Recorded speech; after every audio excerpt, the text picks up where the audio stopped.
लुटते आ, इत्थों दे लोकां नूं उजाड़ दिंदे आ, तबाह कर दिंदे आ। ते इत्थों दे लोकां दी कमजोरी नूं वेखिया कि पहली गल वेखी कि उन्हां नूं रोकना किवें, दूजी गल वेखी कि इन्हां लोकां दी कमजोरी की आ। ते कमजोरी सब तो वड्डी सामने आई कि लोग असल दे विच आपस दे विच पाटे पए ने। इन्हां लोकां नूं सिर्फ ते सिर्फ अपनी उस विचारधारा नाल प्यार है जिहड़ी दूजिआं नूं गुलाम बनाउंदी आ। अपनी उच्ची जात नूं प्यार करदे आ ते नीवें लोकां नूं नीवा समझदे आ, उन्हां नूं मंदिरां चों धक्के दिंदे आ, उन्हां नूं अपने नेड़े नहीं लगन देंदे, धार्मिक ग्रंथ नहीं पढ़न देंदे। आपां गुरु ग्रंथ साहिब दी बाणी चों हवाला लवांगे। इत्थे ते भगत नामदेव जी दे नाल इह कुछ वापरिया। उन्हां ने शब्द लिखे, हस्त खेलत तेरे देहरे आया, भगत करत नामा पकड़ उठाया, हिंदड़ी जात मेरी जात मराया, शीपे के जन्म काहे को आया। कहंदे मैनू इस मंदिर दे विचों धक्के पाए, सूद सूद के मार उठायो, कहां करो बाप बीठला। हे वाहिगुरु, हे अल्लाह, हे खुदा, मैं किस पासे जावां। ये लोग मैनू मंदिरां चों तेरा घर जिन्नू कहंदे उस घर चों धक्के मार रहे। ये हालात जिहड़े बने सन, गुरु कलगीधर महाराज ने वेख्या कि इन्हां लोकां नूं इह बराबरता दा दर्जा नहीं दे रहे।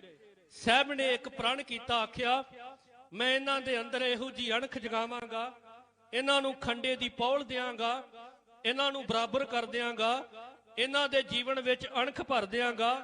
महाराज ने विसाखी वाले दिन बहुत वड्डा इकट्ठ किया।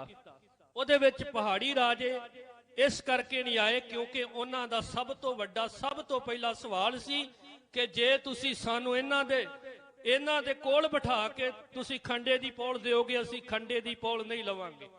जे तुसी इन्हां नाल बिठा के लंगर छकाओगे, असीं लंगर नहीं छकांगे।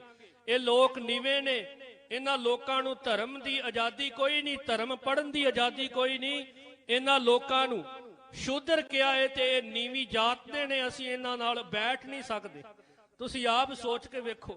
महाराज ने आख्या सिद्धांत नहीं बदलना, इन्हीं ते पंडित उपजाऊं। कहंदे इन्हां विचों मैं पंडित पैदा कर देने आ, कथा करन की रीत सिखाऊं। ओ लोग धर्म दियां बातां पाया करनगे। मान करया करो, गुरु कलगीधर पिता ने सानू ये मान बख्शिया, सानू ये इज्जत बख्शी कि अज असीं बैठ के धर्म पढ़ रहे हैं। इस गल नूं प्रवान करया करो। गुरु कलगीधर पिता पातशाह महाराज की इस विचार ते मान करो। महाराज ने आख्या इन्हीं ते पंडित उपजाऊं, कथा करन की रीत सिखाऊं। कहंदे इन्हां विच मैं इहो जे जोधे पैदा कर देने आ, इन्हां नूं शस्त्र धारी बना देना है ते युद्ध विच मुकाबला करया करनगे सूरमे बन के। इन्हीं ते पंडित उपजाऊं, कथा करन की रीत सिखाऊं। इन गरीब सिखण को द्यो पातशाही, ये याद करे हमरी गुरियाई। कहंदे इन्हां गरीबां नूं जिन्हां नूं लताड़िया जा रहा है, जिन्हां नूं नीवी जात दा किया जा रहा है, इन्हां दे विच इहो जी अणख जगा दियांगा कि ये आप महारे पातशाही इन्हां नूं प्राप्त हो जाएगी। पातशाही महाराज पातशाह इस गल का प्रचार करते आ कि अणखहीना जीवन किसी भी काम का नहीं। जिथे अणख नहीं, याद रखो ओ जीवन ओ जिंदगी तबाह है।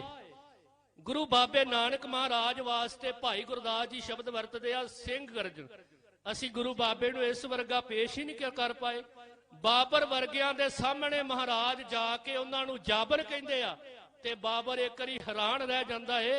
अखां विच अखां पा के हिंदुस्तान दे विच भी कोई हैगा जिहड़ा अखां विच अखां पा के गल कर सके? गुरु नानक महाराज ने कीती। वेखो दसम पातशाह तक एक ऐसी लासानी विचार, एक ऐसी कौम पैदा कर दी गुरु गोबिंद सिंह ने जिहड़ी इन्हां अत्याचारां दे विरोध डट के इन्हां दा मुकाबला कर सकदी सी। पहला इन्हां दी हालत इत्थों तक सी कि जेड़े कहंदे काम हमारा तोलन तकड़ी, नंगी करद कदे नहीं पकड़ी, चिड़ी उड़े डर से मर जाऊं, दुश्मन से कैसे लड़ पाऊं। कहंदे साडा काम तकड़ी तोलना है।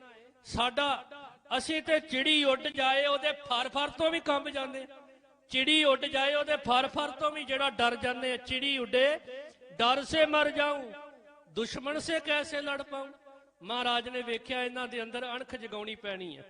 गुरु कलगीधर पिता महाराज पातशाह ने उन्हां नूं गुरमत फलसफा समझाया, उन्हां दे अंदर युरत भरी। उस युरत दा हुण समा आ गया। 10 पातशाहियां ने इसे विचार ते काम कीता है। महाराज पातशाह ने उन्हां दे अंदर इहो जी अणख भरी कि अत्याचार दे विरुद्ध डट के सामने मुकाबला करन लई तैयार बर तैयार हो गए। ਉਹੀ ਲੋਕ ਜਿਹੜੇ ਚਿੜੀ ਤੋਂ ਫਰ ਤੋਂ ਕੰਬਦੇ ਸੀ, ਡਰ ਜਾਂਦੇ ਸੀ, ਉਹੀ ਗੁਰੂ ਕਲਗੀਧਰ ਪਿਤਾ ਮਹਾਰਾਜ ਦੇ ਸਾਹਮਣੇ ਜਾ ਕੇ ਆਖਦੇ ਆ, ਪਾਤਸ਼ਾਹ ਇੱਕ ਵਾਰੀ ਆਗਿਆ ਕਰੋ, रख दूंगा सीना चीर के आगे, एक एक को धर लूंगा शमशीर के आगे। पहलो तो दुनिया झुकती सी तकदीर के आगे, अब तकदीर भी झुकेगी मेरी शमशीर के आगे। कहते आग्या ते करो एक बार, महाराज पातशाह एक बार आग्या करो। ये जीवन तुहाडे लेखे, अज तुसी सानू इन्हां संगलां चों बाहर कढिया, एक खंडे दी पौल दे के सानू इन्हां संगलां चों बाहर कढिया, जेड़े संगल सदियां तो मारे सी जातां पातां दे, सानू आजाद कर दिता। वेखो जिस वक्त उन्हां लोकां नूं आजादी दिती ते कुछ लोकां नूं बहुत इस गल ते चिड़ चढ़ी। उन्हां लोकां ने हुकूमत नाल सांझ बना के आनंदपुर नूं घेरा पा लिया। गुरु पातशाह जी दी आवाज दबण दी कोशिश की। एक बेनती करां, ਇਹ मैं बेनती तां करन लगा क्योंकि साडे लिखारियां ने इस्लाम दे नाल जिहड़ी लड़ाई लवा छड्डी आ। साडी इस्लाम नाल कोई लड़ाई नहीं। जे लड़ाई इस्लाम नाल हुंदी ते साई मियां मीर जी, भाई मरदाना जी, भाई भीखण जी ते कदी याद करो गनी खां, नबी खां वर्गे जिहड़े गुरु के प्यारे श्रद्धालु ने, उन्हां ने फिर इस सिੱਖੀ ਨੂੰ ਵਿਚਾਰ ਨੂੰ ਕਿਵੇਂ अपना ਲੈਣਾ ਸੀ। ਇਹਦਾ अर्थ ना ते इस्लाम नाल कोई साडा ਜਿਹੜੀ टक्कर रही आ, इस गल ਨੂੰ समझिए क्योंकि हुण ते मौलवी साहब लुधियाने दे उन्हां ने भी इस गल दा जिक्र कर दिता है कि इस्लाम नाल नहीं, ये असल दे विच हुकूमत नाल टक्कर सी, अत्याचारी सरकार नाल टक्कर सी। अत्याचार करन वाली सरकार हमेशा धर्म दा मखोटा पाउंदी है, अज भी पाया है ते पहला भी पाया सी। ये याद रखो, अज भी धर्म शायद एक गल याद रखो, हो सकता धर्म तब्दील हो गया होवे, धर्म बदल गया होवे, पर अज उस धर्म की जगह ते दूजे धर्म का मखोटा सरकारां ने पा लिया। अत्याचार उसे तरह कायम है, सूरमियां नूं जेलां च उसे तरह डकिया है। इस गल नूं असीं चंगी तरह समझिए कि सचमुच अज भी उसे तरह वापर रहा है। गुरु कलगीधर की आवाज दबण वास्ते आनंदपुर नूं घेरा पा लिया। हुण जिस वक्त आनंदपुर साहब नूं घेरा पिया, इतिहास कहंदा 7 महीने लगातार घेरा जिहड़ा ਚੱਲਿਆ। तुसीं आप सियाणे जे, साडे घर नूं कोई घेरा पा लए, असीं घर दे अंदर आ, कदी सोच के वेखो, मन विच ख्याल प्रगट करो, असीं किन्ने क दिनां दा भोजन लंगर जिहड़ा अपने घर विच रखांगे, किन्ने क दिन निकलणगे। वध तो वध इंज कह लईए ते उस आनंदपुर साहब दी धरती ते वध तो वध 4 महीने तक दा लंगर बचिया होवेगा। बाकी दे महीने भुखे गुरु के सिंघां ने, गुरु के साहिबजादियां ने कट्टे, पर एक परमेश्वर दी बंदगी नूं नहीं त्यागया, एक परमेश्वर मालिक दी बंदगी नूं नहीं छड्डिया। क्योंकि जेड़े बंदगी करन, जेड़े भगती करन, परमेश्वर आप उन्हां दा सहाई हुंदा है। साध संगत, इतिहास कहंदा झूठियां कसमां खादियां, बहुत कुछ वापरिया।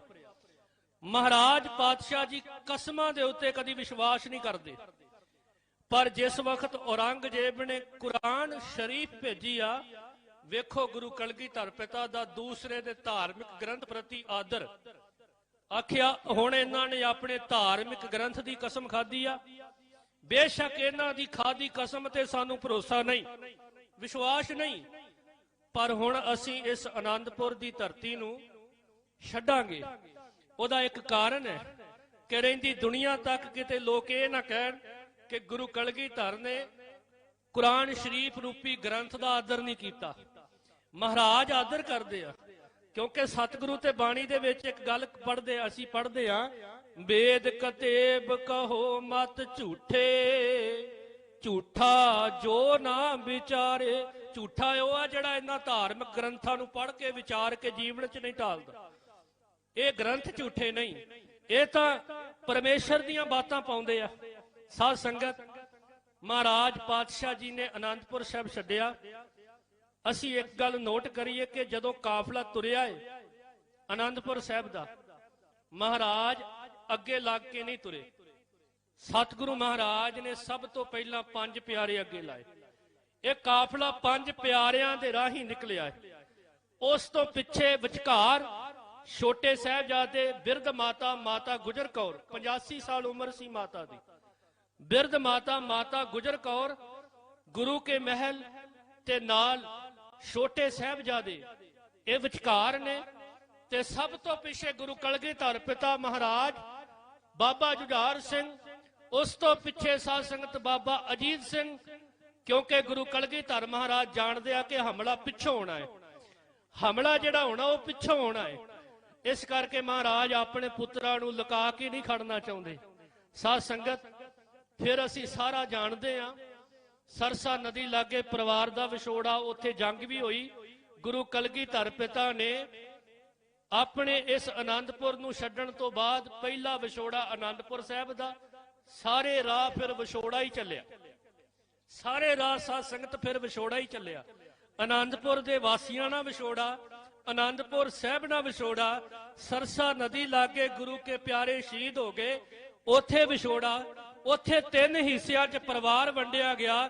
ਪਰਿਵਾਰ ਨਾਲੋਂ ਵਿਛੋੜਾ ਚਮਕੌਰ ਦੀ ਗੜੀ ਵਿੱਚ ਜਾ ਕੇ ਵੱਡੇ ਸਾਹਿਬਜ਼ਾਦਿਆਂ ਨੂੰ ਸ਼ਹੀਦ ਕਰਵਾਇਆ। ਜਕਾਰੇ ਛੱਡੇ ਗੁਰੂ ਪਿਤਾ ਨੇ। ਉੱਥੇ ਗੁਰੂ ਪਿਤਾ ਦੇ ਪਿਆਰੇ ਸਿੰਘਾਂ ਦਾ ਵਿਛੋੜਾ, ਗੁਰੂ ਪਿਤਾ ਦੇ ਵੱਡੇ ਸਾਹਿਬਜ਼ਾਦਿਆਂ ਦਾ ਵਿਛੋੜਾ। ਤੇ ਫਿਰ ਕਦੀ ਨੋਟ ਕਰੋ, ਸਾਰੀ ਜ਼ਿੰਦਗੀ ਸਾਰੇ ਜੀਵਨ 'ਚ ਵਿਛੋੜਾ ਹੀ ਗੁਰੂ ਪਿਤਾ ਸਹਿੰਦੇ ਗਏ, ਵਿਛੋੜਾ ਹੀ ਉਹਨਾਂ ਨੇ ਜੀਵਨ ਦੇ ਵਿੱਚ। ਪਰ ਉਹਨਾਂ ਦੇ ਜੀਵਨ ਦੇ ਵਿੱਚੋਂ ਇੱਕ ਚੀਜ਼ ਨਹੀਂ ਖਤਮ ਹੋਈ, ਉਹ ਸੀ ਪਟਨੇ ਦੀ ਧਰਤੀ ਤੋਂ ਜਿੱਦਣ ਤੁਰੇ ਉਹਨਾਂ ਦੇ ਚਿਹਰੇ ਦਾ ਆਨੰਦ। ਪਟਨੇ ਦੀ ਧਰਤੀ ਤੋਂ ਤੁਰੇ ਸੀ, ਚਿਹਰੇ ਦਾ ਆਨੰਦ ਉਸੇ ਤਰ੍ਹਾਂ। ਪਿਤਾ ਜਿਹੜਾ ਵਾ ਸੀਸ ਝੋਲੀ 'ਚ ਪਵਾਇਆ, ਜਦੋਂ ਗੁਰਗੱਦੀ ਤੇ ਬੈਠੇ ਆ ਉਦੋਂ ਵੀ ਚਿਹਰੇ ਦਾ ਆਨੰਦ ਉਸੇ ਤਰ੍ਹਾਂ ਕਾਇਮ ਆ। ਸਾਧ ਸੰਗਤ, ਅਨੰਦਪੁਰ ਵਿਛੜ ਗਿਆ, ਵਿਛੋੜੇ ਜੀਵਨ ਦੇ ਵਿੱਚ ਸਹੇ। ਮਾਛੀਵਾੜੇ ਦੇ ਜੰਗਲਾਂ ਵਿੱਚ ਤੱਕ ਗੁਰੂ ਪਾਤਸ਼ਾਹ ਮਹਾਰਾਜ ਦੇ ਚਿਹਰੇ ਦਾ ਆਨੰਦ ਅਸੀਂ ਪੜ੍ਹਦੇ ਹਾਂ।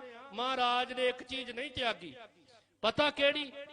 ਉਹ ਹੈ ਗੁਰੂ ਕੀ ਬਾਣੀ।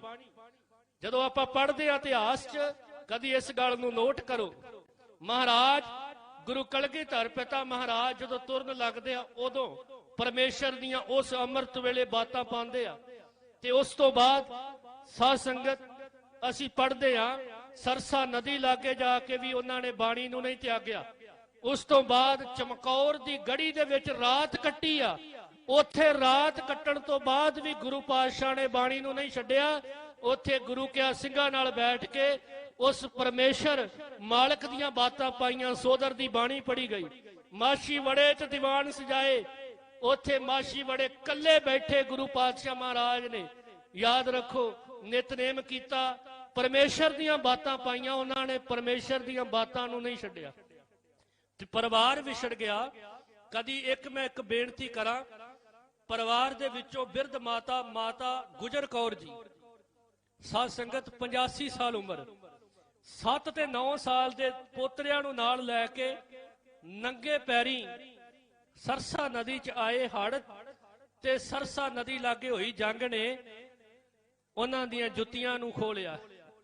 ਉੱਥੋਂ ਨੰਗੇ ਪੈਰੀ ਛੋਟੇ ਸਾਹਿਬਜ਼ਾਦੇ ਕਰੀਮ ਬਖਸ਼ ਦੇ ਘਰ ਕੁੰਮੇ ਮਾਸ਼ਕੀ ਦੀ ਉਸ ਝੁੱਗੀ ਦੇ ਵਿੱਚ ਰਾਤ ਕੱਟੀ ਆ। ਇੱਥੇ ਆ ਕੇ ਪਹਿਲੀ ਵਾਰ ਮਹਿਸੂਸ ਕਰੋ, ਜਿਹੜੀ ਕੌਮ ਲੰਗਰ ਲਾਂਦੀ ਆ ਜਗ੍ਹਾ ਜਗ੍ਹਾ, ਕਿਤੇ ਆਫਤ ਆ ਜਾਏ, ਕੌਮ ਸਿੱਖ ਕੌਮ ਉੱਥੇ ਲੰਗਰ ਲੈ ਕੇ ਪਹੁੰਚਦੀ ਆ। ਉਹਨਾਂ ਦੇ ਗੁਰੂ ਦੇ ਪੁੱਤਰਾਂ ਨੇ, ਯਾਦ ਰੱਖੋ, ਕਈ ਮਹੀਨੇ ਭੋਜਨ ਨਹੀਂ ਛਕਿਆ, ਕਈ ਮਹੀਨੇ ਲੰਗਰ ਨਹੀਂ ਛਕਿਆ। ਕੁੰਮੇ ਮਾਸ਼ਕੀ ਦੇ ਘਰ ਵਿੱਚ ਬੈਠ ਕੇ ਉਹਨਾਂ ਨੇ ਬੀਬੀ ਲక్ష్ਮੀ ਬਾਈ ਦੇ ਕੋਲੋਂ ਸਾਧ ਸੰਗਤ ਉੱਥੋਂ ਮਸਰਾਂ ਦੀ ਦਾਲ ਦੇ ਨਾਲ ਰੋਟੀ ਖਾਧੀ। ਇਹ ਦੁੰਨਾ ਸਿੰਘ ਹੰਡੂਰੀਏ ਨੇ ਕਥਾ ਗੁਰਸੁੱਤਨ ਕੀ ਵਿਚਾਰ ਵਿੱਚ ਲਿਖੀ ਆ। ਆਪਾਂ ਪੜ੍ਹਦੇ ਆ, ਉੱਥੋਂ ਫਿਰ ਗੰਗੂ ਵਰਗੇ ਦੁਸ਼ਟਾਂ ਨੇ ਅਪਰਾਧ ਕੀਤਾ ਕਿਵੇਂ ਸਾਹਿਬਜ਼ਾਦਿਆਂ ਨੂੰ ਸ਼ਹਾਦਤ ਦੇਣ ਵਾਸਤੇ ਸਰਹੰਦ ਤੱਕ ਸਾਰਾ ਕਾਂਡ ਜਿਹੜਾ ਵਾਪਰਿਆ।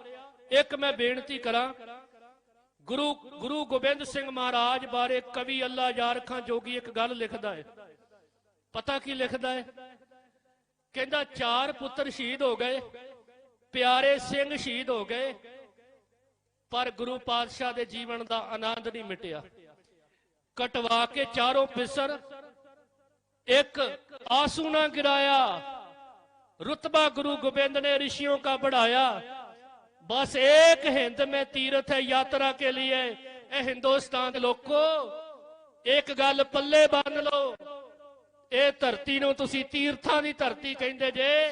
कवि अल्लाह यार खां जोगी आखदा है, बाकी ते कोई तीर्थ मैनूं नजर नहीं आउंदा, मैनूं ते इक्को एक तीर्थ नजर आउंदा है, कटाए बाप ने बच्चे जे खुदा के लिए।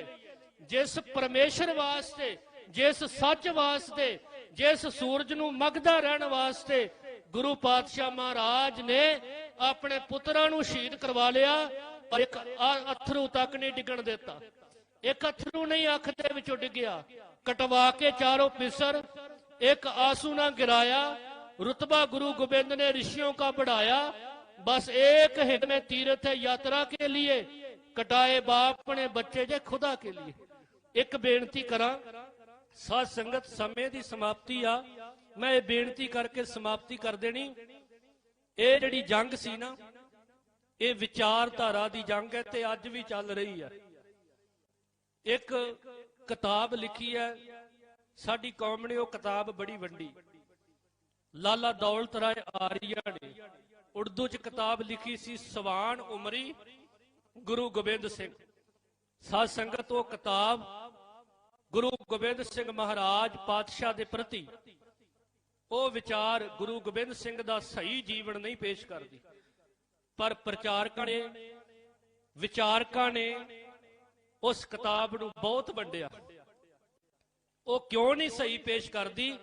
क्योंकि उन्हां लोकां दी सोच कहंदी आ इस्लाम नाल सिक्खी दा जिहड़ा वा झगड़ा पवाया जाए ते गुरु गोबिंद सिंह नूं किसे एक धिर दा स्थापित किया जाए।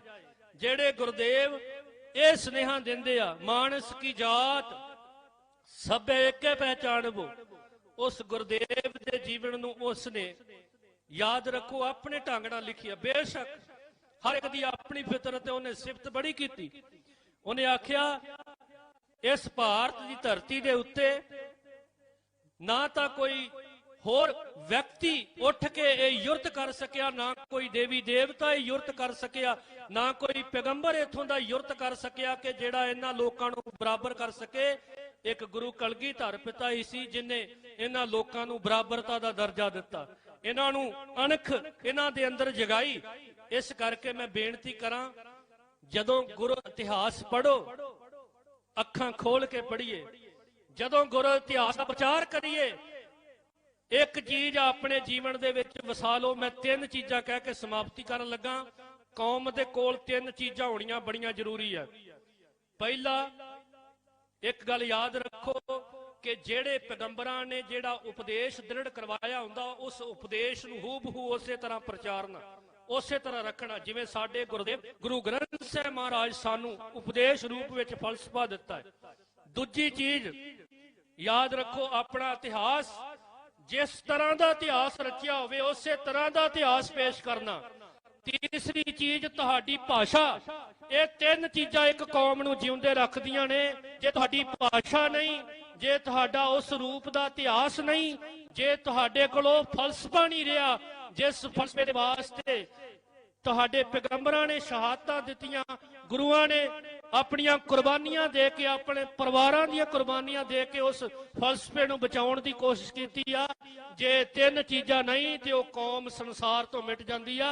ये फैसला तुसीं करना है कि असीं अपने बच्चों नाल पंजाबी बोलदे आ कि नहीं बोलदे।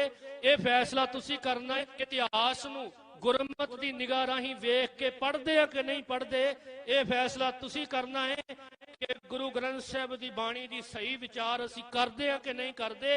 इस करके याद रखो, ये 3 चीज़ां तुहाडी कौम नूं बचा सकदियां ने। इस करके इन्हां तिन्नां चीज़ां नूं बचा के रखो। इन्हां दे विच कोई रल गंढ कोई इन्हां नूं खत्म करन दी कोशिश करे। इस करके आवाज़ उठाओ, क्योंकि अज तुहाडी भाषा नूं खत्म करन दी कोशिश पंजाब च पंजाबी खत्म करन दी कोशिश की जा रही आ।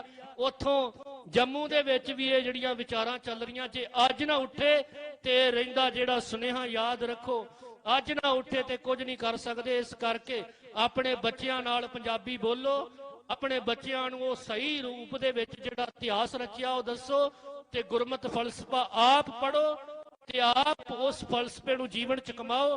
साध संगत, एक सज्जण ने मैनूं गल कही, कहंदे साहिबजादियां ने शहादत दित्ती, गुरु के सिंघां ने शहादत दित्ती, असीं की कीता? मेरे अगे बहुत वड्डा सवाल सी। मैं ते उस तरह दा इतिहास भी ना दस सकिया, मैं ते उस तरह दी विचार भी ना समझा सकिया किसी नूं। फिर मैं कीता की? ਇਹ ਅਸੀਂ ਸਾਰਿਆਂ ਨੇ ਸੋਚਣਾ ਹੈ ਕਿ ਅਸੀਂ ਕੀ ਕਰਨਾ ਹੈ। ਸਤਿਗੁਰੂ ਮਹਾਰਾਜ ਕਿਰਪਾ ਕਰਨ। ਇਹਨਾਂ ਨੌਜਵਾਨਾਂ ਵੀਰਾਂ ਦਾ ਧੰਨਵਾਦ ਜਿਨ੍ਹਾਂ ਨੇ ਜਿੱਥੇ ਇੱਕ ਪਾਸੇ ਲੋਕ ਅਖੌਤੀ ਜਸ਼ਨ ਵਿੱਚ ਮਸਤ ਨੇ, ਉੱਥੇ ਅੱਜ ਆਪ ਸਮੂਹ ਸੰਗਤਾਂ ਮਿਲ ਜੁਲ ਬੈਠ ਕੇ ਉਹਨਾਂ ਮਹਾਨ ਸ਼ਹੀਦਾਂ ਨੂੰ ਯਾਦ ਕਰ ਰਹੇ ਹੋ। ਮੈਂ ਇਹਨਾਂ ਵੀਰਾਂ ਨੂੰ ਇੱਥੋਂ ਮੁਬਾਰਕਬਾਦ ਦਿੰਦਾ ਵਾਂ ਕਿ ਤੁਸੀਂ ਬਹੁਤ ਵਧੀਆ ਸੋਚ ਲੈ ਕੇ ਤੁਰੇ ਹੋ। ਇਸੇ ਤਰ੍ਹਾਂ ਸਤਿਗੁਰੂ ਮਹਾਰਾਜ ਕਿਰਪਾ ਕਰਨ। ਇੱਥੋਂ ਦੀ ਇਸਤਰੀ ਸਾਧ ਸਭਾ ਦਾ ਧੰਨਵਾਦ, ਪ੍ਰਬੰਧਕ ਕਮੇਟੀ ਦਾ ਧੰਨਵਾਦ, ਨੌਜਵਾਨ ਵੀਰਾਂ ਦਾ ਧੰਨਵਾਦ ਜਿਨ੍ਹਾਂ ਨੇ ਸਮਾਂ ਦੇ ਕੇ ਸਾਫ ਸੰਗਤ ਦੇ ਦਰਸ਼ਨ ਕਰਵਾਏ। ਕੋਟਾਨ ਕੋਟ ਸ਼ੁਕਰਾਨਾ ਸਾਹਿਬ ਸ੍ਰੀ ਗੁਰੂ ਗ੍ਰੰਥ ਸਾਹਿਬ ਮਹਾਰਾਜ ਜੀ ਦਾ। ਵਾਹਿਗੁਰੂ ਜੀ ਕਾ ਖਾਲਸਾ, ਵਾਹਿਗੁਰੂ ਜੀ ਕੀ ਫਤਿਹ। ਵਾਹਿਗੁਰੂ ਜੀ ਕਾ ਖਾਲਸਾ, ਵਾਹਿਗੁਰੂ ਜੀ ਕੀ ਫਤਿਹ। ਇਸ ਸਤਿਕਾਰਯੋਗ ਭਾਈ ਸਾਹਿਬ ਗੁਰਪ੍ਰੀਤ ਸਿੰਘ ਜੀ ਅੰਮ੍ਰਿਤਸਰ ਵਾਲੇ, ਜੋ ਕਿ ਆਰਐਸਪੁਰਾ ਸੈਕਟਰ ਵਿਖੇ ਸੇਵਾ ਨਿਭਾ ਰਹੇ ਹਨ ਪ੍ਰਚਾਰਕ ਦੀ। ਸੋ ਇਹਨਾਂ ਦਾ ਨੌਜਵਾਨ ਵੀਰਾਂ ਵੱਲੋਂ ਅਤੇ ਸਟੇਜ ਵੱਲੋਂ ਬਹੁਤ ਬਹੁਤ ਧੰਨਵਾਦ, ਜਿਨ੍ਹਾਂ ਨੇ ਸਾਡੀ ਬੇਨਤੀ ਨੂੰ ਪ੍ਰਵਾਨ ਕਰਦੇ ਹੋਏ ਸਾਡੇ ਪਾਸ ਪਹੁੰਚੇ ਨੇ। ਸੋ ਆਪ ਸਮੂਹ ਸੰਗਤ ਸੇਵਾ की बेनती है कि अकाल चैनल ते लाइव चल रहा है, आप जी फेसबुक राही या यूट्यूब राही अपने सज्जनों ਨੂੰ सूचित करके ये प्रोग्राम लाइव वेखने ਵਿੱਚ उन्हां साथ दे सकते हो। सो आओ ਹੁਣ ਸਾਡੇ पास सत्कारयोग भाई साहब भाई हरबंस सिंह जी हाजूरी रागी डिस्ट्रिक्ट गुरुद्वारा प्रबंधक कमेटी जम्मू आप जो तकरीबन 30 मिनट गुरबाणी कीर्तना जोड़ेंगे। सो आप समूह संगत सेवा की बेनती है कि आज विशेष तौर पर भाई साहब भाई सरबजीत सिंह जी लुधियाने वाले प्रचारक, भाई साहब भाई कनवलदीप सिंह जी हाजूरी रागी, श्री दरबार साहब भाई साहब भाई संतोख सिंह जी मुकेरिया वाले विशेष तौर पर पहुंच रहे हैं। सो आप जी चरणा विखे बेनती है जो अजे तक गुरु घर विखे नहीं पहुंच सके, उन्होंने सेवा की बेनती है कृपा करके गुरु घर विखे पहुंच के गुरबाणी कीर्तना लाभ प्राप्त करने की कृपालता करो। आओ भाई साहब हरबंस सिंह जी डिस्ट्रिक्ट गुरुद्वारा प्रबंधक कमेटी आप जो तकरीबन 30 मिनट गुरबाणी कीर्तना जोड़ेंगे। वाहिगुरू जी का खालसा, वाहिगुरू जी की फतेह।